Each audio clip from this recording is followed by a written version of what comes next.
Hello friends, আজ রান্না হবে কচুরলতি। কচুরলতি কেটে আমি ভাপতে নিয়েছি। কচুরলতির মধ্যে দিব হচ্ছে লঙ্কা, আদা আর পেঁয়াজ বাটা দিব। কচুরলতিটা আমি চিংড়ি দিয়ে করবো। আজকে দেশি চিংড়ি পেয়েছে, চিংড়ি দিয়ে আগে কটা চিংড়িটা ভেজে নিই।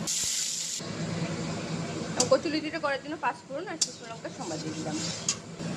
রসুন, আদা আর পেঁয়াজটা আর লঙ্কা বাটাটা দিয়ে দিলাম। স্বাদ মতন লবণ, পরিমাণ মতন হলুদ দিয়ে দিলাম।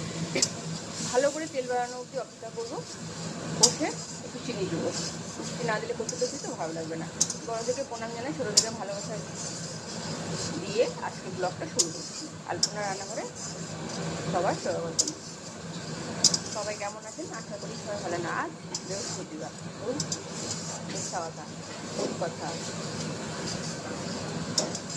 আর হচ্ছে সোমবার। মাথাটা পালিয়ে বুঝতে পারলেন কি বলছি বুঝতে পারছি না। আর হচ্ছে একাদশী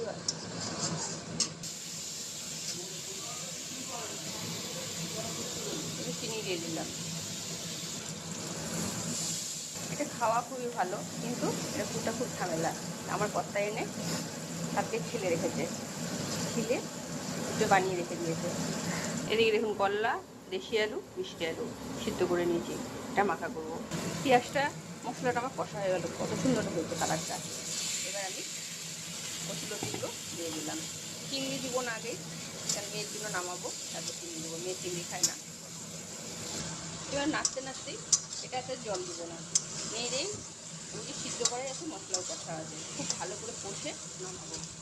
ভালো করে কষা হয়ে গেছে, এবার মেয়ের জন্য তুলে রাখবো, তারপর চিংড়িটা দেবো। এবার চিংড়িটা দিয়ে ভালো করে নেড়ে ছেড়ে নামাবো। চিংড়ি তো এমনিতেই যখনই দেন তখনই টেস্ট হয়। চিংড়ির আলাদাই একটা একটু দিয়ে দিলে মনে হয় যেন সেই সবজির টেস্টই বেড়ে যায়।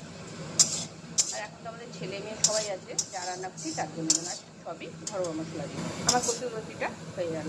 এবার আমি নামিয়ে দেবো। একটু আঁচ কমিয়ে ভালো করে করলাম, যাতে চিংড়ি মাছটার মধ্যে লবণ ঝালগুলো ঢুকে।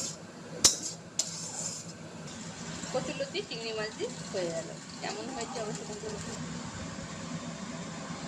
এটা হচ্ছে চিংড়ি ছাড়া করে দিয়েছি কচুরলতিটা। এইভাবে রান্না করে খেয়ে দেবেন, অবশ্যই খুবই ভালো লাগে। আর যারা নতুন আছে চ্যানেলটা সাবস্ক্রাইব করবেন। আমার রান্নাগুলো কেমন লাগে অবশ্যই কমেন্ট করে নেবেন। আর নোটিফিকেশনটা আপনার কাছে সবার আগে পৌঁছে যাবে।